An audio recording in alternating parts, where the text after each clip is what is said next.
Be sure to read and follow the safety guidelines to protect your computer from potential damage and ensure your personal safety. For more information about safety guidelines, see the owner's manual at dell.com/support.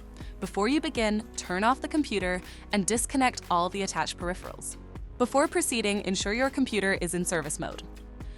To enter service mode, press and hold the B key on the keyboard and then press the power button. Now, the computer will boot up and the owner tag information is displayed on the screen. Press any key to proceed.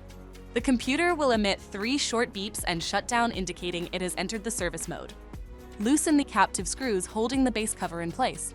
Using a plastic scribe, pry the base cover from the palm rest assembly, starting at the top edge and working your way around to release it from all sides. Now, lift the base cover from the palm rest assembly. If your computer is unable to enter service mode, disconnect the battery cable from the system board. Identify the solid-state drive and remove the screw. Lift the drive out of the system. To reinstall the solid-state drive 2280, place it back in the system and install the screw to secure it. If the battery cable was disconnected earlier, make sure to reconnect it to the system board. Next, align the base cover with the palm rest assembly and gently place it into position.